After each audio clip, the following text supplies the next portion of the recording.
is a reality which is already within you, and it has already happened in the future. It is inevitable, and all that is within the realms of possibility for you, for your life, for your heart, to be free, light, and harmonious.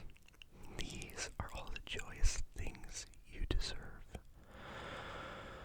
Just by the right of being alive, just because you were born, they are already yours.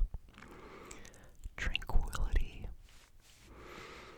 calm, comfort, consciousness, understanding, realization, a foundation in sustainability.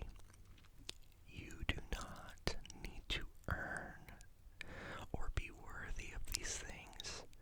You do not ever need to apologize for wanting or needing love, security, comfort, care, safety, autonomy, and stability. So let's say from today forward, we will be refusing self-hatred. We will be refusing self-doubt, and absolutely, we will be refusing, under any circumstances, to abandon ourselves. The freedom to do what you want, the security to have what you need, and the confidence to move through the earth with the full, unwavering knowledge that you are safe. You are safe. You are good. You are wise. You are strong, spirited, free, and perfect the way that you are right now. This is what I believe in, and that's what I want to help you internalize to the point of knowing this instinctually, because sincerely, I believe in these things for everyone on earth. And I don't think that is a novel belief. Now, let me start off by saying, if this resonates with you on any level, thank you for being here. If you need this video and find yourself needing additional assistance, especially if you are in a dangerous situation, please reach out to someone in your life, on the computer. Reach out to someone if you are able to do that, if it is safe for you. You are safe here. There is always an alternative path, and there is always a safe place for you in the world. It begins with reaching out. Please do not be afraid to ask for help. Let's take one hand and put it on our chest, and the other and put it on our stomach. And just breathe for a minute. If you have done this before, this is a great tool. This is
resolve emotional flashbacks. Some people may not be ready for this, and that is totally okay. Let me assure you, this video, it's not going anywhere. You are safe here, and I'm going to do my best to take care of you right now and resolve the discomfort which may arise during or after this session. But if at any point you feel like you can't do this right now, or that this isn't helping you, please be sure to pause the video. Notice how you feel in your body. And it's because you are in control right now.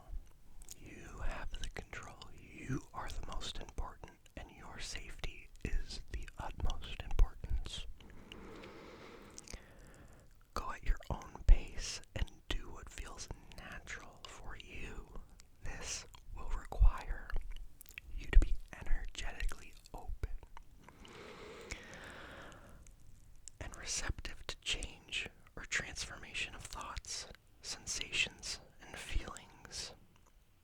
I am establishing a boundary here between us because I am not able to help you any more than you are already able to help yourself.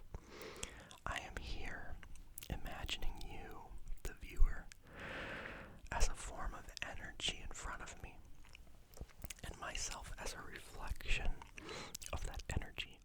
I don't know what you've been through, so if something sounds strange or unhelpful, feel free to disregard it and only take the things you need from this video.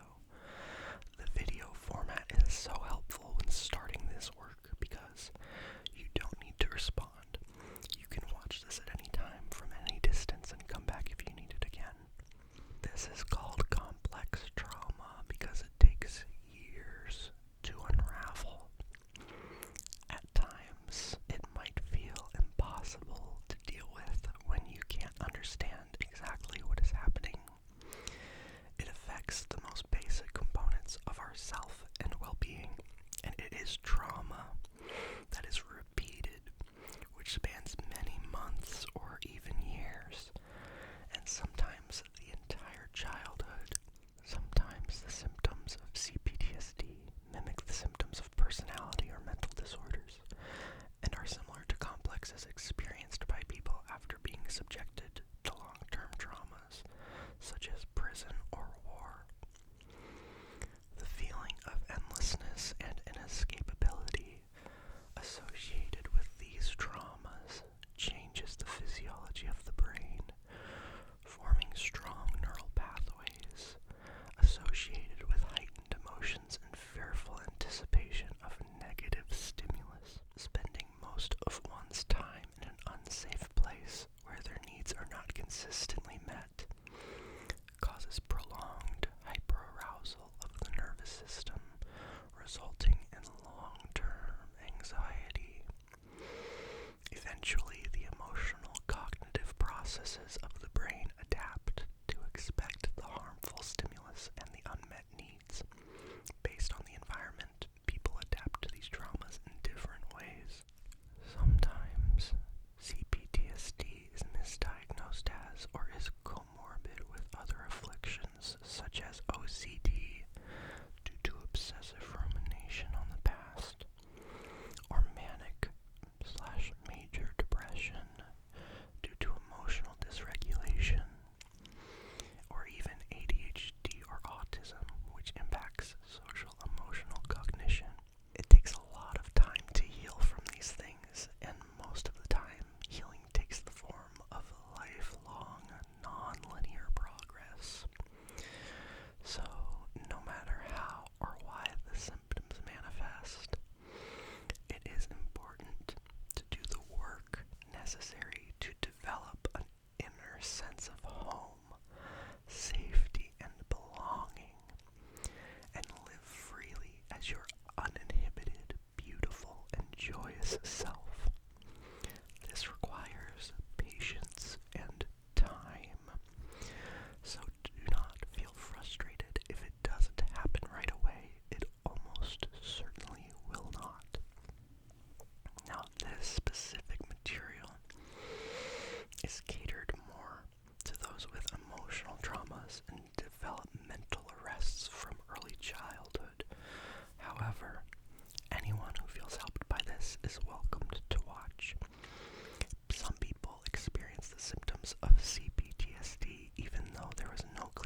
flashbacks and constant ruminations or worrying about the past, present, and future.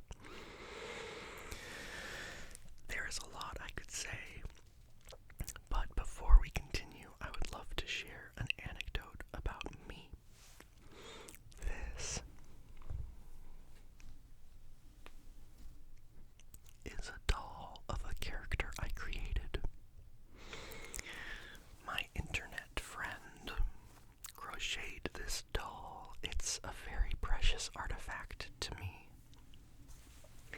What does this have to do with CPTSD, guys? I drew this character after months of working with symbols and colors as part of self-guided art therapy. I was only able to create this character, this kind of representation of myself, this expression of joy and wonder,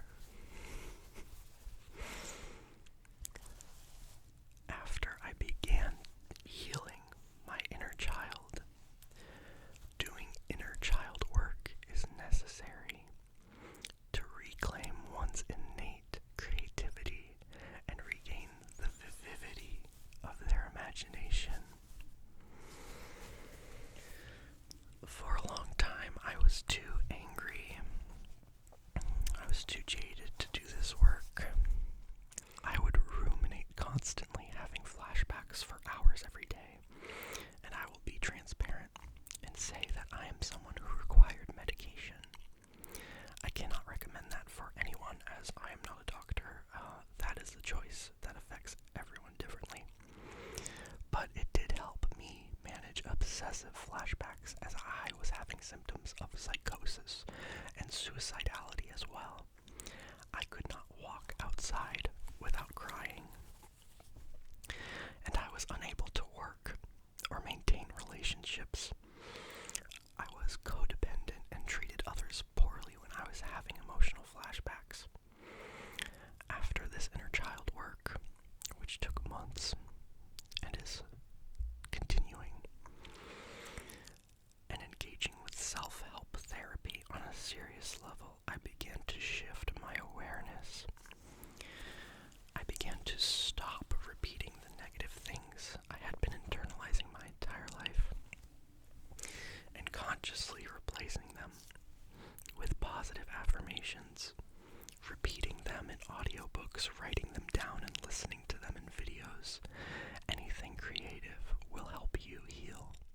Day by day, I felt like I was working through my childhood traumas in reverse in real time. I would have dreams each night that I was screaming at my parents, and these dreams had excruciatingly painful emotional content.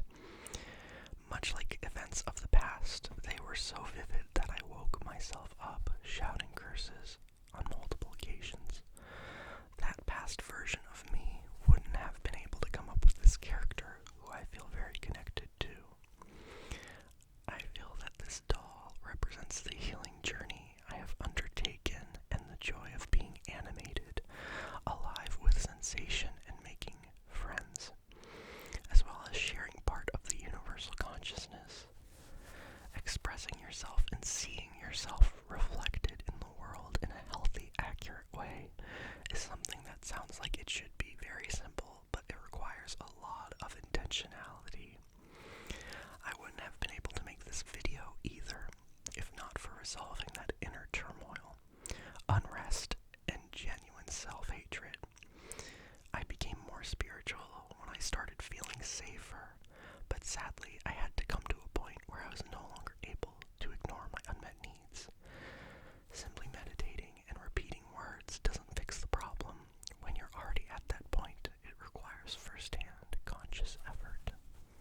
You need to be self-aware enough to identify the stimuli that trigger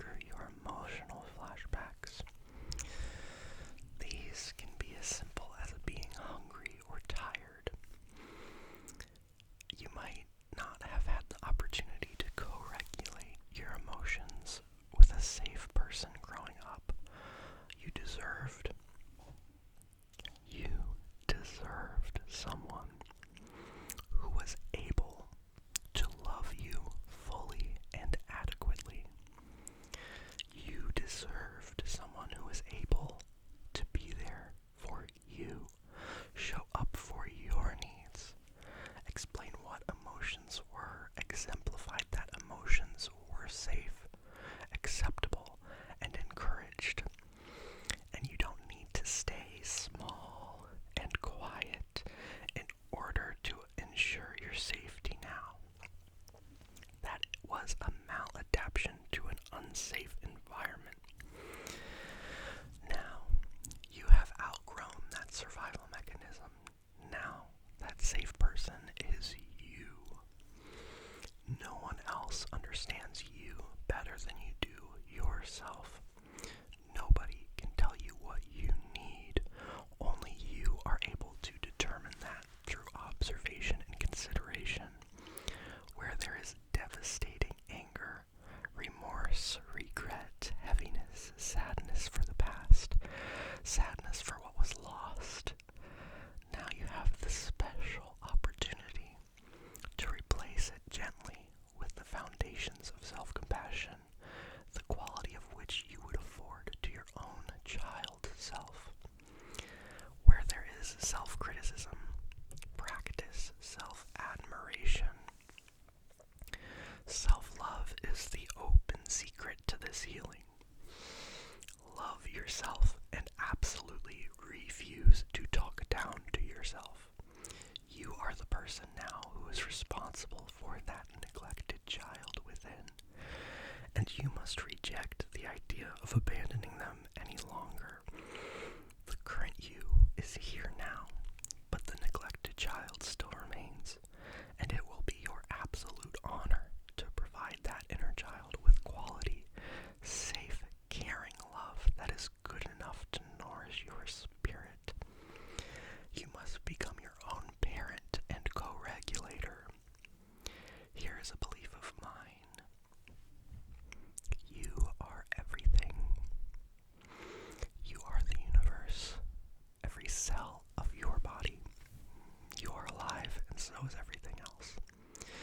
The stuff you're made of existed at the beginning of time, and it's going to be there at the end because nothing is added or redacted from the universe. Sometimes this reality is so strange that it's frightening. It makes us feel trapped, scared, and on top of that, subjective events transpire which compound into feelings of dread or helplessness. It is not unlikely, then, that it is a near constant battle for those with CPTSD to attain and maintain the feelings of being secure, the feeling of connectedness. These feelings of warmth and centeredness are integral for cultivating inner safety. To help you understand what you may be experiencing currently or have experienced in the past, to reconcile your unresolved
You are important. Your perspective is unique. You are alive. But you must let go of perfection. You must let go of the present moment and allow things to change. Allow yourself to feel openly and deeply and freely without fear of admonishment or pain of punishment. You are safe to explore and play, to have fun and enjoy your life. Emotional flashbacks make us feel scared and small because our inner child is having unresolved emotions. They will always be present, and the longer you ignore the inner child's needs, the lonelier and more wounded they become. Allow your feelings to happen, whether it's unpleasant or neutral or static. Give your feelings permission to expand. Give to yourself the personal permissions you were disallowed before. If there is discomfort or anger right now, focus on the inner critic and fling all of your rage toward it. Assert your boundaries with the inner critic. Refuse to belittle or diminish yourself. Your experience could be worthy of rage that is never ending, but you do not want to live with that. Rage will not keep you alive. It is unsustainable and destructive. So, instead, stand up for yourself. Speak against the inner critic which conditioned you to hate yourself. Say no. Absolutely not. You may not hurt me. You may not speak to me like this. You are not allowed to hurt me. You will never be allowed into my life again. I no longer tolerate this hatred. You should have never been allowed to hurt me, and I will never reenact that hurt against myself again. Your influence over me is weakening every day, and one day I will forget about you. You are not important. I am. I am more important than the hatred you bring.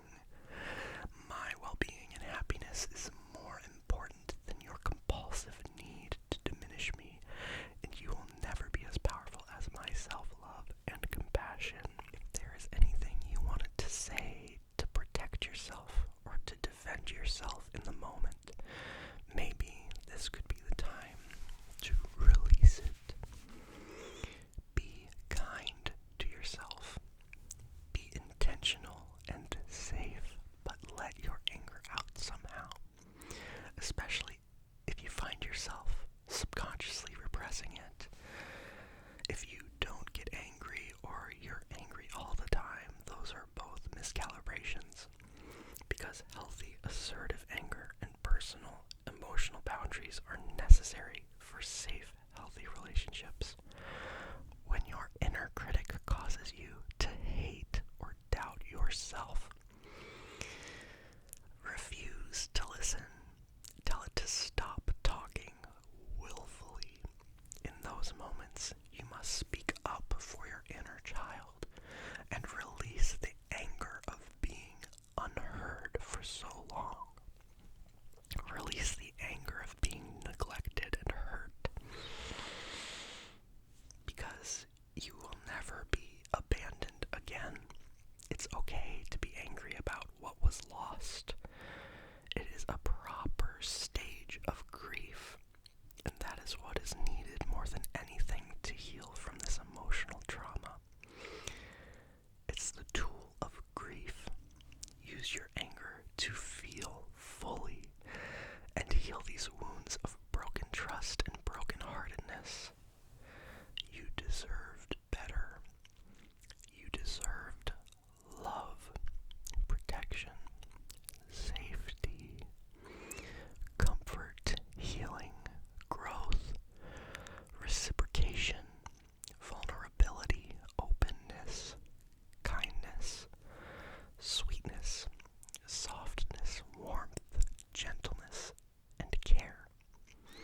sense of loss is triggered.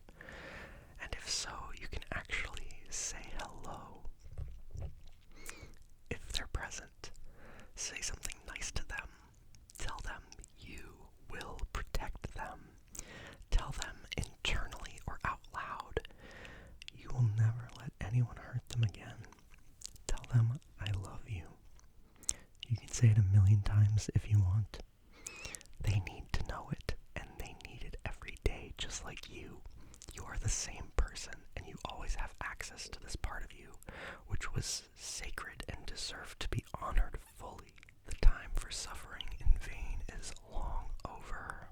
The redemption of your wonderful, playful heart is at hand.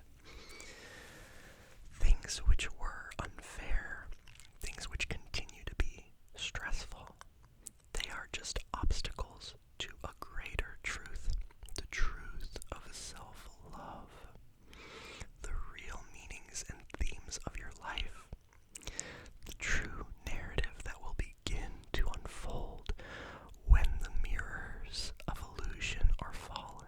Things which are scary and painful, they are over now. The terror and fear you felt near constantly over things as small as homework or dinner, things blown into big, dramatic, and damaging displays of cruelty, seemingly for no reason, which you internalized as being your fault, all due to the incapabilities of the people who were responsible for your well-being. Their failure does not reflect on you. Your inner truth will rise to the surface of this murky, blackened water and make everything clear at once upon looking back. But you may need constant reassurance. Provide this to yourself and provide it unendingly. Tell yourself as if you were speaking to that child, it's going to be okay. You are safe now. You are safe with me. I am going to take care of you now. Those things are never going to happen again. You have the resources now to protect yourself and remove yourself from those dangers, should they ever present themselves again. Say, I will never let that happen to you again. To the child, an adult seems like a god. They have the ability to dictate your entire world. The lack of rights for children and the lack of regulation for families is something that has always concerned me. And the truth of the matter is, many of us were trapped in houses with people who were too unwell to provide for children. Children are basically still legally the property of their parents as it stands, and we internalize that very seriously.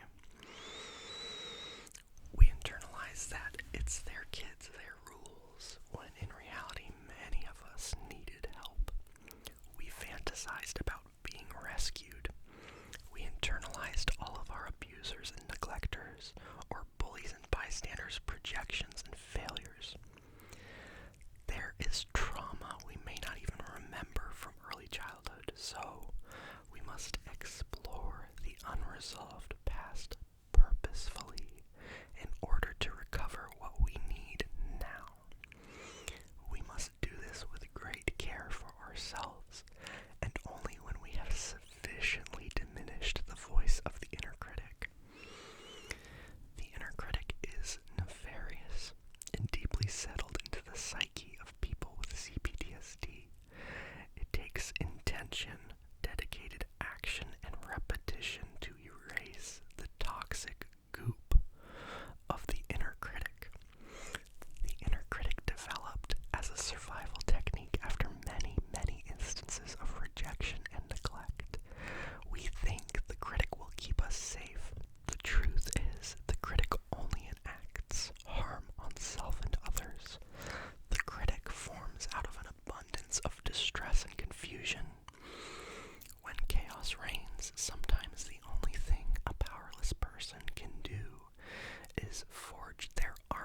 lies, deception, delusions, perfectionism, needs for control and authority, needs to be the best, needs to diminish themselves and others to feel better.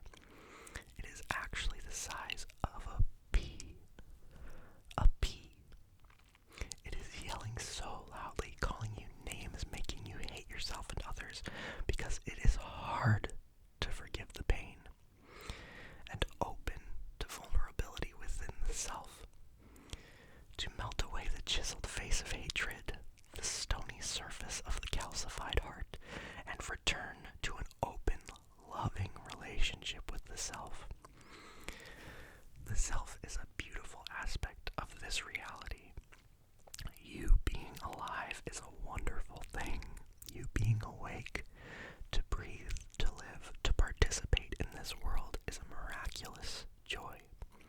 Whoever first made you doubt that was utterly disillusioned and damaged themselves. Let that not be your legacy, but instead forge a brighter path, a way forward that dissolves the need for criticism and cruelty. Be free of the weight associated with worry, guilt, catastrophe, and conflict, and understand that without strife, without the floundering against the tide, there is infinite peace. There is peace and joy everywhere to be found. It is hard to see now because it takes a lot of work. And even after we think we're done with all the work, some days show us that we are never done. And no one is perfect, and no one needs to be perfect in order to be deserving of safety, love, care, and sincerity. Affection is free. Love is free. Being human is a weird, beautiful thing, and we can move closer to our truest selves by embracing our grief, experiencing our needs and wants, expressing ourselves without fear, and being certain in our ability to heal and grow for the rest of this life. We are here, experiencing this whole thing together. We are here, and that's going to continue. We will learn, we will love, we will grow, we will play, and regenerate infinitely into the beautiful world. Our attachments seem so precious and rare, so we take them very seriously. But we cannot become obsessive or too reliant on them emotionally. We need to step back and accept solitude and the grace of being individual. Only through this individualism can we become closer with others. We need to feel safe to be authentic. This takes time and trust, but there are people out there who are going to love you, and it will be good enough. You might not have that now, right now, and that is okay. At any stage of life, things change and we adapt. Some of us avoid attachment, or we obsessively, anxiously attach to people. Some of us become addicted to romance or infatuation, but these are not stable, safe representations of love. Real love does not fear for the worst, and real love does not leave you doubting, and you deserve nothing but real love. The key to our attachment is detachment. Discerning and loving detachment can help us understand our individual needs and help us better understand the needs of others by showing us a wide lens view of the situation. When we are not so anxious about the status of the other, when we are not focused on seeking validation in order to fix briefly the chemicals in our brain, we are more available. We are more open to opportunities in front of us and less preoccupied with fantasy or worries and mistrust of others. This is more descriptive of anxious attachment styles, but some people forego attachment altogether and become avoidant, and some people are both. But in each case, attachment disorders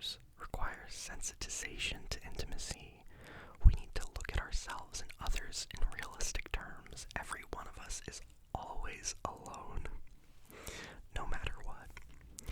No one really knows us at the end of the day, and as sad as that may sound, there is a sense of freedom in that as well, and we can find security in our inherent solitude. When we react to our trauma, there are typically several types of responses: freeze, flight, fight, and fawn. You may already know these, but in case not, when presented with an emotional flashback triggered into a reaction, we typically respond in a combination of these 4 ways. Freezing. Freezing is what it sounds like. It's shutting down emotionally, sometimes going catatonic, and dissociating in reaction to perceived threat. Fighting is also what it sounds like, reacting with defensive aggression to stimulus which is threatening. Fighting against ourselves, our feelings, approaching ourselves and others without compassion when activated. Flight is the feeling of being trapped by a threat and needing to run away or find somewhere to hide. Like fighting, it is a sort of thrashing against the self. Fawn, finally, is a people-pleasing pattern where you react to perceived threats by trying to be servile and deferent, being passive or flattering in order to gain approval or safety. These are all responses that stem from the patterns of trauma in childhood. When our emotional flashbacks are activated, it is important to notice what is causing the activation of this hyper-arousal. And a good way to recognize them is to notice your response pattern. Freeze, fight, flight, or fawn. You may inhabit more than one trauma-responsive behavior, and these can be clues to what you are flashing back to. Realize and state aloud, I am having an emotional flashback. Work through your emotions with care and compassion and patience. Feel the sensations of your body. Try to move into your body and out of your head. Practice feeling safe in your body, accepting your body, and appreciating what the body does. Deep breathing, like the biofeedback I demonstrated earlier, which I've been doing this whole time. Tapping exercises, like tapping each of your legs and going progressively slower. Soothing movements, humming a song or tones, watching calming videos, listening to your favorite music are all grounding techniques when triggered. Confront the idea of eternity and realize this suffering does not last forever. Keep finding yourself in the present moment and moving forward. If this session has activated your nervous system, please allow me to guide you through a small exercise while repeating some affirmations, and then I will be going. Feel your face. Become aware of your face, and let that awareness grow and move around your head, over here and over there, and come downward to the chin, to the neck, to the top of the spine and shoulders.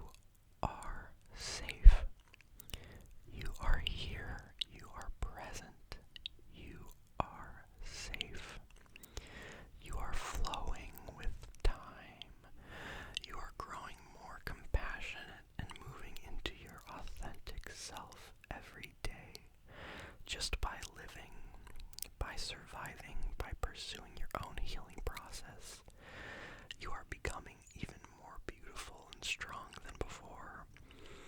This life is for you to enjoy. This life is for you to explore and discover new things.